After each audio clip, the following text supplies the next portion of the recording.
Alhamdulillah wassalatu wassalamu ala Rasulillah wa ala alihi wa sahbihi wa man walah. Wa asyhadu an la ilaha illallah wahdahu la syarika lah. Wa asyhadu anna Muhammadan abduhu wa rasuluhu sallallahu alaihi wa ala alihi wa sallama tasliman katsiran mazidan ila yaumiddin wa ba'd.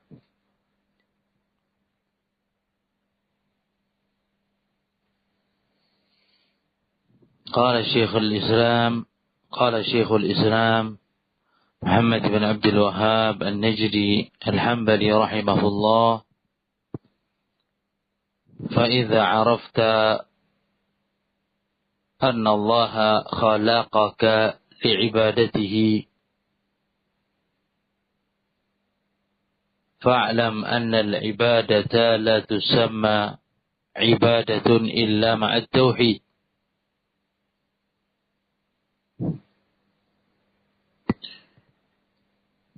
Apabila engkau mengetahui, telah memahami bahwasanya Allah Subhanahu wa ta'ala menciptakanmu untuk beribadah kepadanya,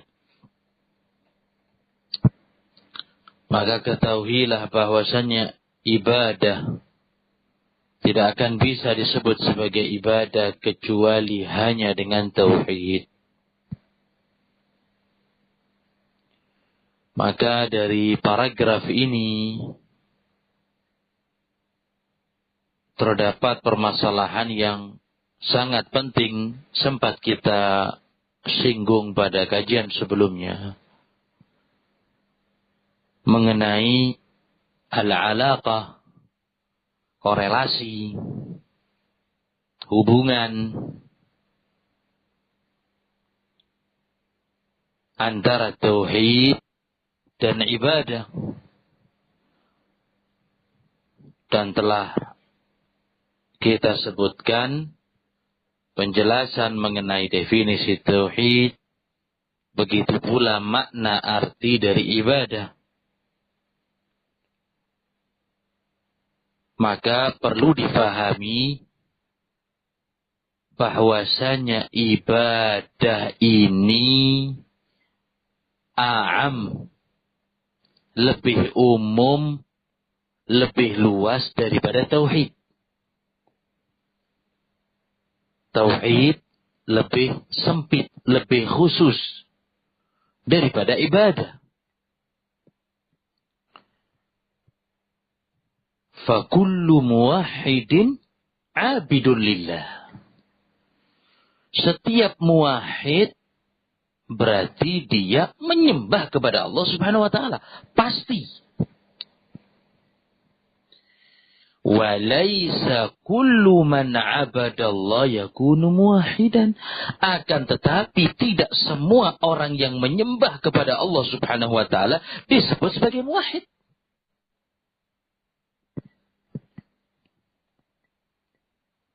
Setiap muwahhid pasti dia menyembah kepada Allah Subhanahu wa ta'ala. Fakullu muwahhidin abid.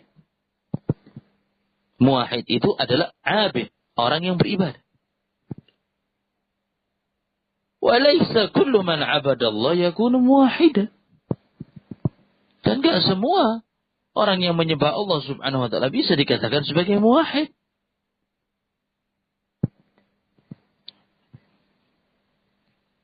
Ibadah itu lebih luas, lebih umum. Muwahhid ini, tauhid ini lebih khusus, lebih sempit. Dalil dari permasalahan ini, ikhwani afizakumullah, orang-orang kufar Quraisy, mereka menyembah kepada Allah Subhanahu wa ta'ala di ba'dil awqat, di beberapa waktu, wa bi ba'dil ibadat. Mereka mengerjakan amalan-amalan kebaikan, ibadat di beberapa kesempatan. Akan tetapi Allah Subhanahu wa ta'ala menyebut mereka sebagai musyrikun. Padahal mereka beribadah. Akan tetapi ibadahnya lam takun khalisah lillahi wahdah.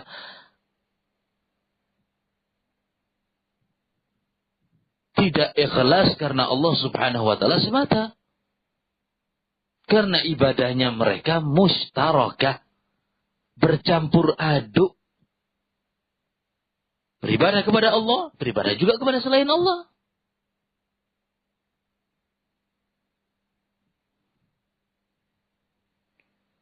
Maka Allah subhanahu wa ta'ala menyebutkan dalam surat Al-Ankabut ayat 65. Ketika mereka berada di tengah-tengah samudra lautan yang penuh dengan ombak, badai. Fa'idha rakibu fil fulki. Apabila mereka naik kapal, da'awullaha mukhlisina lahuddin. Mereka ini berdoa kepada Allah subhanahu wa ta'ala. Disebutkan dalam ayat ini dengan kemurnian ketaatan padanya. Mukhlis kepada Allah subhanahu wa ta'ala. Dengan kemurnian ketaatan kepadanya. Berarti ibadah, doa. Falamma najjahum ilal barri. Akan tetapi ketika Allah subhanahu wa ta'ala sudah selamatkan. Mereka ditolong. Lepas dari musibah. Selamat dari bencana. Sampai di daratan. Bertemu dengan keluarganya, istrinya. Mereka melihat tanah. Sudah keluar dari laut. Idahum yusyrikun. Tiba-tiba mereka kembali. Mempersekutukan Allah subhanahu wa ta'ala.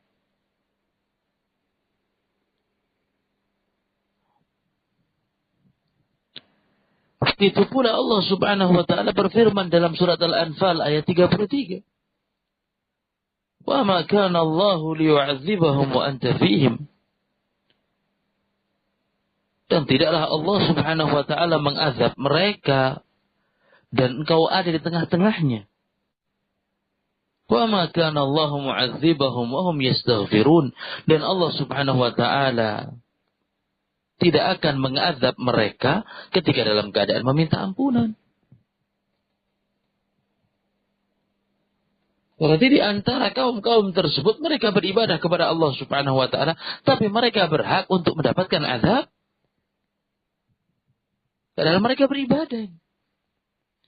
Oleh sebab itu para ulama mereka mengatakan tidak semua orang yang beribadah itu muwahhid. Tapi kalau muwahhid pasti abid kepada Allah subhanahu wa ta'ala.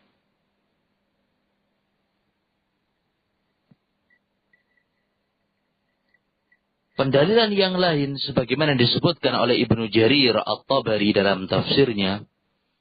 Jilid 9 halaman 235.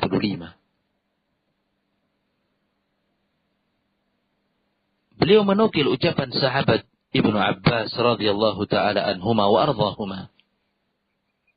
Beliau berkata, "Annal musyrikin kanu yatufuna bil bait." Bahwasanya kaum musyrikin dahulu mereka tawaf. Tawaf ini ibadah. Ya. Mereka mengitari Ka'bah. Apakah kemudian dengan tawaf kita mengatakan mereka adalah muwahhid? La.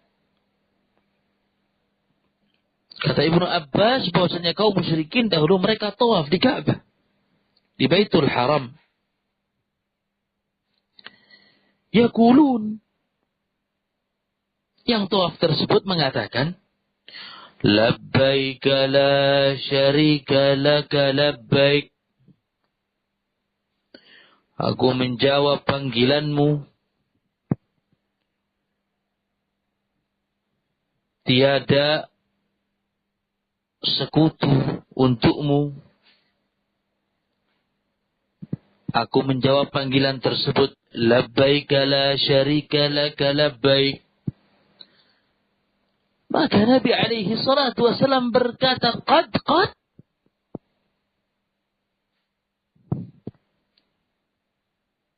Sudah. Maksudnya cukup. Cukuplah ucapan itu saja. Jangan diteruskan. Akan tetapi mereka senantiasa melanjutkan dengan kalimat yang sudah mereka dengungkan. Kalimat syirkiyah. Sehingga mereka mengatakan, La syarika la illa syarikan huwa lak tamliku huwa ma malak. Ini talbiyahnya kaum musyrikin pada zaman dahulu.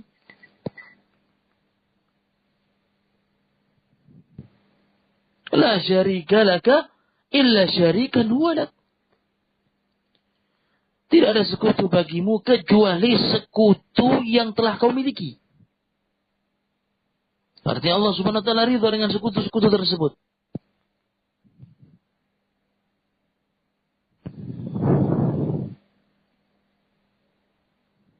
Dan mereka mengatakan ghufranaka. Ampunanmu ya Allah, ampunanmu ya Allah. Mereka meminta ampunan, mereka tawaf, tapi di kesempatan itu pula mereka mengucapkan lafaz-lafaz syirik. Oleh sebab itu Nabi SAW di kalimat yang pertama mengatakan, Kot, cukup, jangan dilanjutkan. Tapi mereka tetap melanjutkan.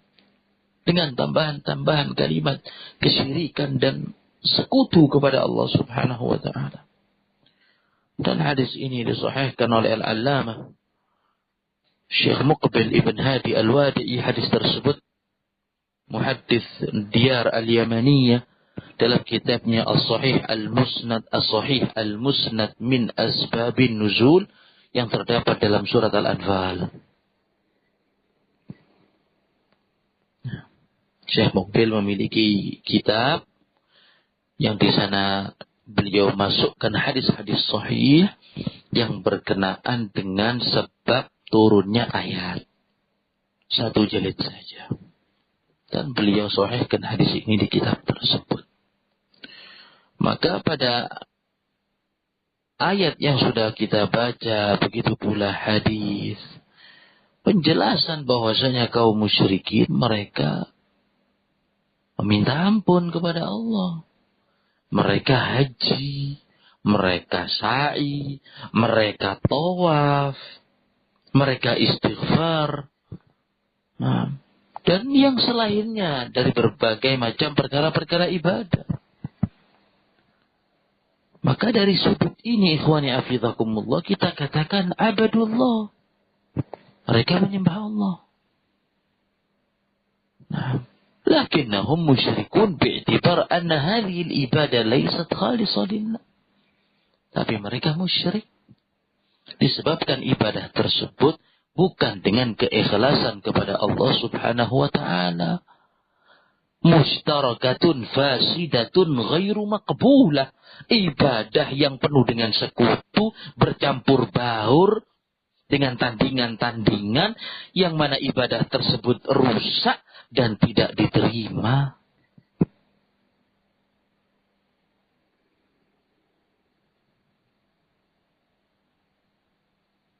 Karena Allah subhanahu wa ta'ala telah menegaskan, wa qadimna ila ma amilu min amalin. Apa yang telah mereka amalkan kelak akan ditampakkan pada hari kiamat. Amalan, ibadah, perbuatan baik, amal soleh. Faja'alnahu haba'an manthura. Kita jadikan seperti debu yang berterbangan. Rusak, batal, hancur, tidak diterima. Karena satu, enggak ada pondasi tauhid. Wa ma mana'ahum an tuqbala minhum nafaqatuhum.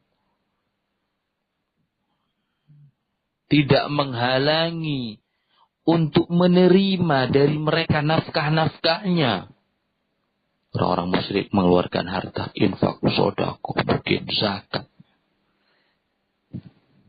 Illa annahum kafaru billahi wa rasulih. Enggak diterima, tertolak, terhalangi karena mereka kufur kepada Allah subhanahu wa ta'ala dan Rasulnya.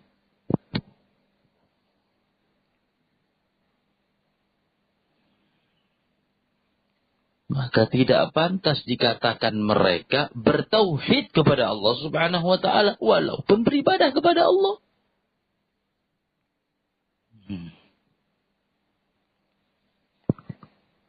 Oleh sebab itu dalam hadis yang diriwayatkan oleh Imam Muslim dan dari sahabat Abu Hurairah bahwasanya Nabi SAW bersabda, Allah Subhanahu wa taala berfirman hadis qudsi, ana aghna syuraka'i 'ani syirk. Aku tidak butuh dengan sekutu-sekutu dari kesyirikan. Man 'amila amalan asyraka fihi ma'ya ghairi taraktuhu syirka. Yang berbuat amalan, dia sekutukan aku pada amalan itu dengan selainnya. Aku tinggalkan dia dan sekutunya. Aku tinggalkan dia dan kesyirikannya. Aku tinggalkan dia dan tandingannya. Allah Subhanahu wa ta'ala tidak butuh dengan kita. Kita yang butuh dengan Allah Subhanahu wa ta'ala.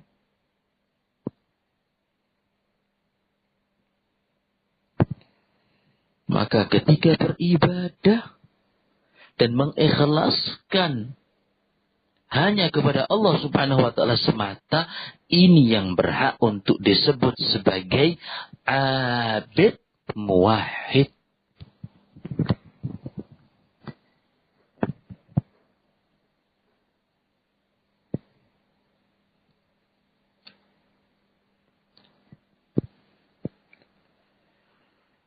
Berkata Al-Allamah Abdullah ibn Abdul Rahman Abu Butain,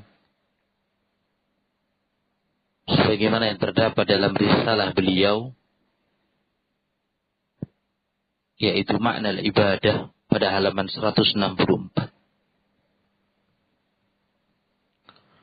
Anna al-ibadata a'am min kauniha tauhidan umuman mutlaqan. Ibadah itu lebih umum mutlak, secara global, universal, lebih luas daripada tauhid. Wa kullu muwahhidin 'abidun lillah. Setiap muwahhid itu menyembah kepada Allah. Wa laysa kullu man 'abada Allah yakunu muwahhidan. Ini kata Abu Butain. Dan tidak semua yang menyembah kepada Allah Subhanahu wa ta'ala dikatakan muwahhid.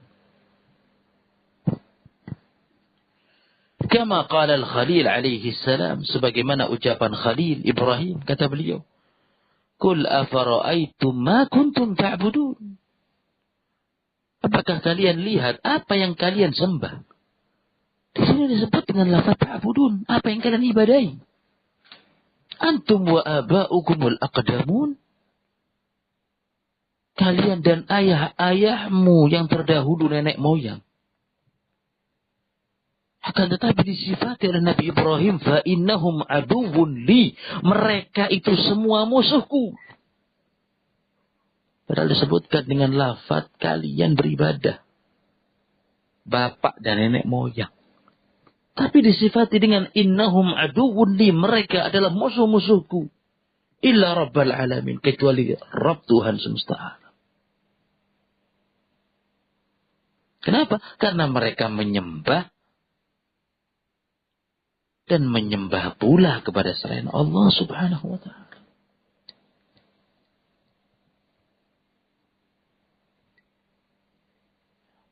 Begitu pula dalam surat Az-Zukhruf diulang kembali.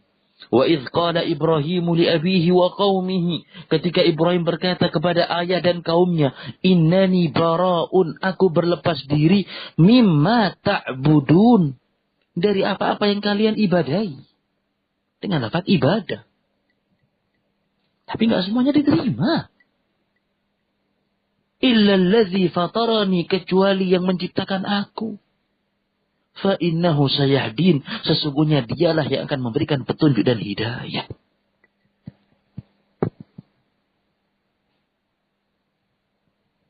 Maka dari lafaz ini, ikhwani afidakumullah, mereka beribadah, tapi mereka enggak disebut sebagai orang yang bertauhid. Nah, ini korelasi antara ibadah dan antara tauhid. Kita ulangi, Ucapan Syekh Muhammad bin Abdul Wahhab, "Fa idza arafta anna Allah khalaqaka li'ibadatihi." Apabila engkau mengetahui bahwasanya Allah Subhanahu wa taala menciptakanmu untuk beribadah kepadanya semata, dan ini merupakan implementasi dari ayat yang sudah kita hafal bersama, Az-Zariyat ayat 56, "Wa ma khalaqtul jinna wal insa illa liya'budun." Tidaklah aku menciptakan jin dan manusia melainkan untuk menyembah kepadaku. Dan makna ibadah di sini adalah yuwahidun, kecuali untuk mentauhidkanku. Fa'lam anna al-ibadata la tusamma ibadah illa ma'at tauhid. Maka ketahuilah bahwasanya ibadah enggak bisa disebut ibadah melainkan hanya bersama dengan tauhid. Tentu yang dimaksud tauhid di dalam kalimat ini adalah tauhid al-uluhiyah, atau yang disebut dengan tauhid al-iradah wa talab wal qasd. Tauhid al-uluhiyah, pengesaan Allah, atau tauhidul iradah, keinginan hati dan niat, mengharapkan wajah Allah. Wa talab, dan permintaan hanya kepada Allah Subhanahu wa ta'ala semata. Nah, disebut dengan tauhidul uluhiyah atau tauhidul iradati wa talabi wal qasd. Dan ini merupakan makna daripada tauhid al-ibadah. Nah, kenapa ikhwani afizakumullah? Karena beliau mentafsirkan tauhid di sini dengan sebutan ibadah. Nah, yang mana tauhid inilah ikhwani afizakumullah merupakan a'zamul fariidah, kewajiban yang paling agung yang Allah Subhanahu wa ta'ala fardukan kepada umat manusia, ilman wa amala, ilmu dan amal. Tauhid difahami, dimengerti, diilmui, dan diamalkan dalam kehidupan kita sehari-hari. Dan karena tauhid al-uluhiyah ini pula para rasul diutus, kitab-kitab diturunkan. Dengan tauhid al-ibadah ini juga dosa-dosa dihapus, mewajibkan seorang hamba masuk ke dalam surga. Dengan tauhid al-iradati wa talabi wal qasdi, seorang mukmin diselamatkan dari api neraka. Oleh sebab itu Syekhul Islam Ibnu Taimiyah beliau berkata di dalam kitabnya At-Tis'iniyah halaman 208. Kitab At-Tis'iniyah halaman 208. Beliau berkata, "Amma tauhid alladhi dzakarahu Allah fi kitabihi." Tauhid yang Allah Subhanahu wa ta'ala sebutkan dalam kitabnya Al-Quran,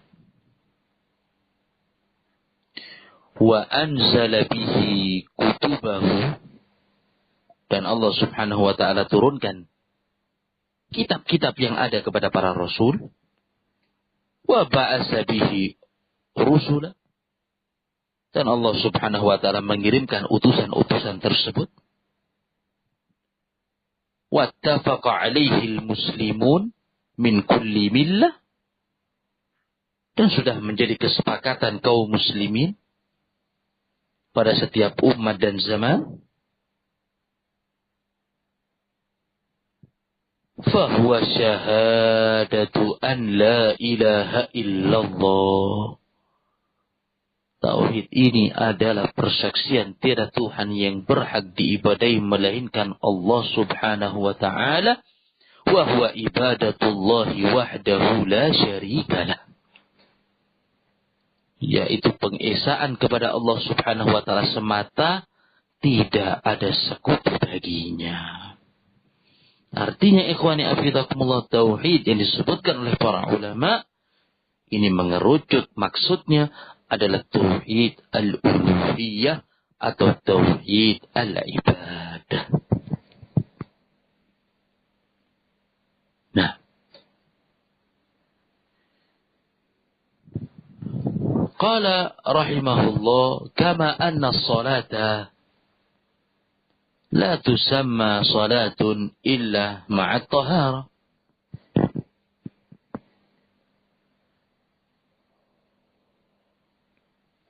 Sebagaimana salat tidak mungkin disebut dengan salat kecuali dengan bersuci. Salat tidak akan bisa disebut dengan salat tanpa taharah.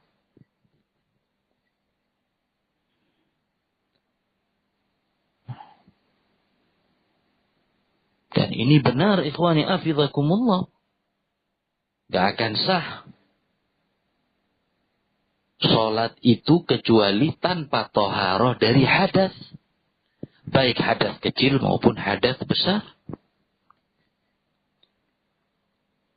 Dan ini bersumber dari hadis Nabi SAW yang diriwayatkan oleh Imam Al-Bukhari dan Imam Muslim dari sahabat Abu Hurairah. Nabi SAW menegaskan, La yakbalullahu salata ahadikum idza ahdatha hatta yatawadda. Allah subhanahu wa ta'ala tidak menerima salat salah seorang di antara kalian ketika hadas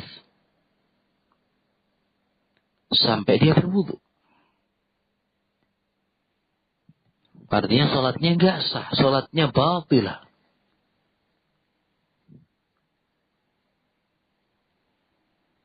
Berkata Syekhul Islam Ibnu Taimiyah dalam Majmu' al-Fatawa, jilid 21 halaman 268. At-taharatu wajibatun lis-salat bil kitab was sunnati wal ijma'. Taharah itu wajib untuk salat.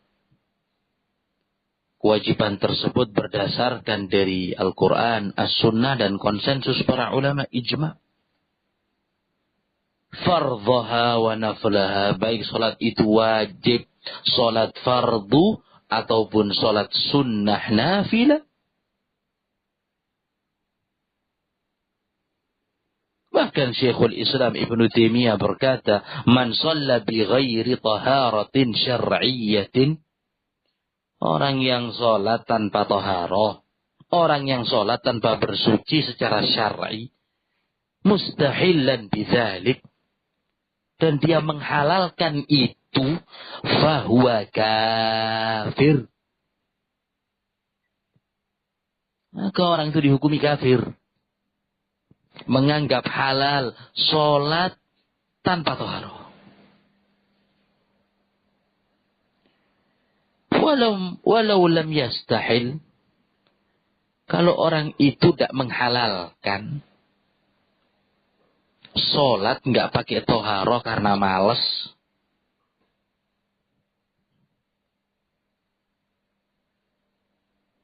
faqad ukhtulifa fi kufrihi, para ulama masih berselisih pendapat mengenai kafirnya.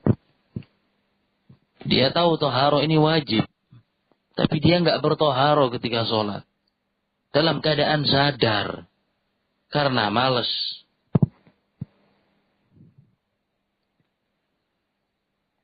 Kata Syekhul Islam Ibn Taimiyah, walaupun dengan perbedaan para ulama, yastahiqqu lil'uqubatil ghalidhah. Orang ini berhak mendapatkan hukuman yang keras.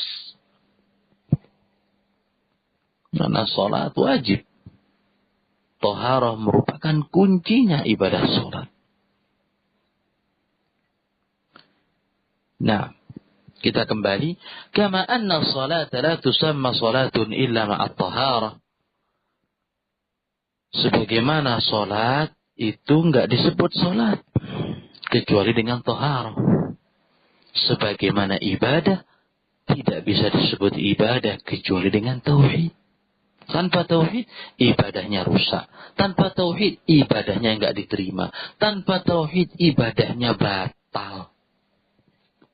Sama seperti orang yang sholat tapi tidak bersuci dari hadas.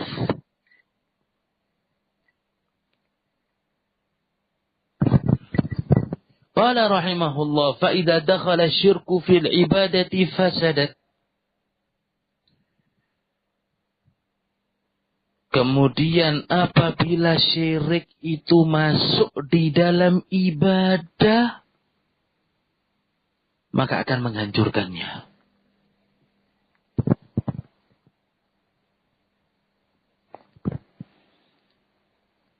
Asyirku secara bahasa sebagaimana yang disebutkan oleh Ibnu Faris Al-Lughawi. Beliau mengatakan asyin wara wal kaf. Sin ra kaf. Syirk. Yadullu ala al-muqaranati wa khilafi infirad. Menunjukkan kebersamaan dan lawan daripada sendiri. Bersama lawan kata sendiri. Dari sinilah muncul ucapan syirkah. Apa itu syirkah? An yakuna syai' baina itsnain. Sesuatu yang terdiri dari dua orang. La yanfarid bihi ahaduhuma. Satu dari keduanya enggak bisa dipisah. Baik itu usaha, profesi, pekerjaan. Aku syirkah dengan fulan, berarti menjadikan dia syarik, rekan. Dijadikan mitra partisipasi. Ini secara bahasa.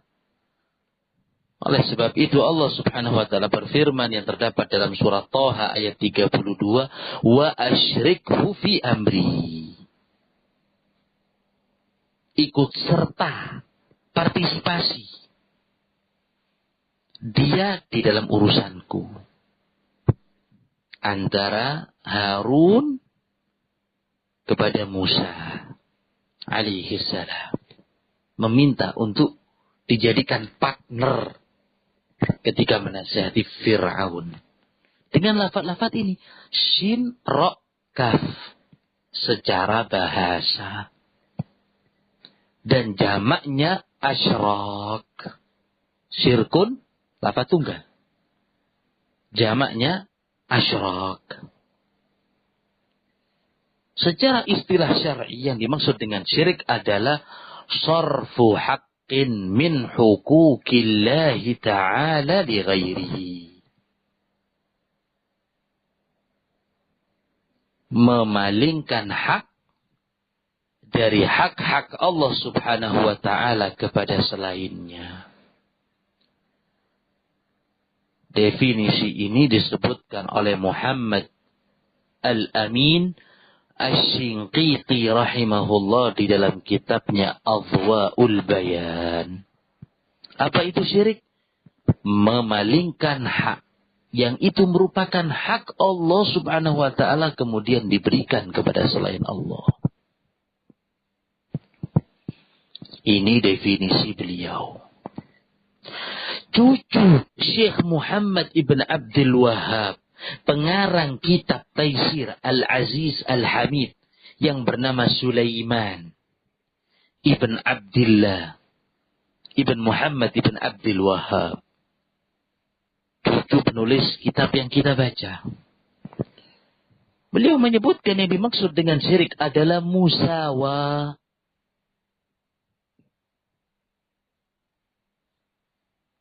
Menyamakan ghairillahi billah. Selain Allah subhanahu wa ta'ala dengannya. Menyamakan selain Allah subhanahu wa ta'ala dengan Allah.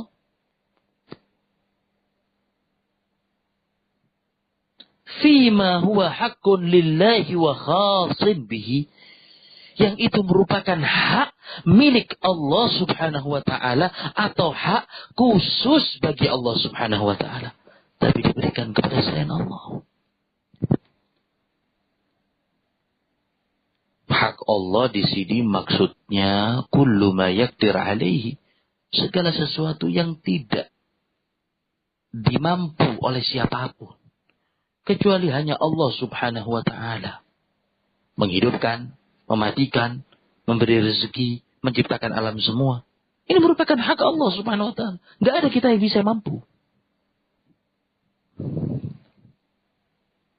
Maka segala sesuatu yang tidak mampu kecuali hanya Allah subhanahu wa ta'ala, maka tidak diminta kecuali hanya kepadanya saja.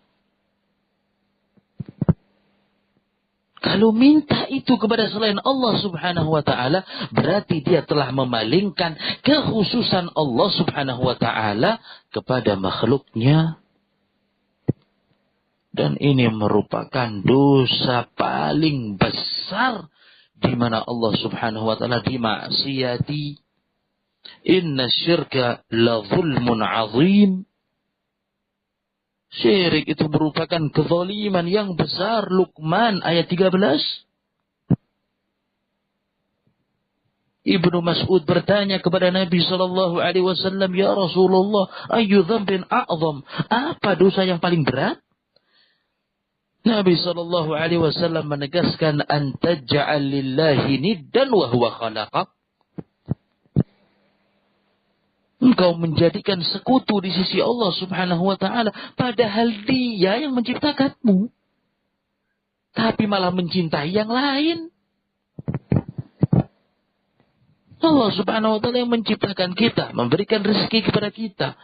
Apa yang kita minta dikasih. Tapi menyembah kepada selainnya. Maka ini merupakan dosa yang paling berat. Hadis yang diriwayatkan oleh Imamul Bukhari dan Imam Muslim. Oleh sebab itu, ikhwani afidhakumullah, orang beribadah banyak sekali. Secuil syirik saja akan musnah. Begitu pula kebalikannya. Amalan kecil. Tapi bersamanya dengan tauhid, Allah subhanahu wa ta'ala terima ini dan menjadi barokah. Tapi yang besar tadi amalannya banyak. Kemudian ada syirik sedikit saja. Maka akan musnah, hancur, nggak ada arti. Ini menunjukkan tentang betapa dahsyatnya kesyirikan dan betapa keagungan perkara tauhid. Wa man yakfur bil imani faqad habita amaluhu. Yang kufur dengan imannya, maka telah musnah amalan-amalan tersebut. Allah subhanahu wa ta'ala berfirman, wa man yartadid minkum an dinihi fayamut wa huwa kafirun. Yang murtad di antara kalian dari agamanya, kemudian dia wafat dalam keadaan kafir, faulaika habitat a'maluhum fid dunya wal akhirah. Maka mereka musnah perbuatan yang telah dilakukan di dunia, begitu pula musnah di akhirat. Wa ulaika ashabun nar, dan mereka penghuni api neraka, hum fiha khalidun, dan mereka kekal di dalamnya. Wallahu ta'ala a'lam, wa sallallahu ala nabiyyina Muhammad wa ala alihi wa sahbihi wa sallam. Baik, jazakallah khair. Naam, hafizakallah. Ana tutup dulu ya, Zan. Baik, insyaallah. Subhanakallahumma wa bihamdika asyhadu an la ilaha illa anta astaghfiruka wa atubu ilaik. Assalamu alaikum warahmatullahi wabarakatuh. Assalamualaikum.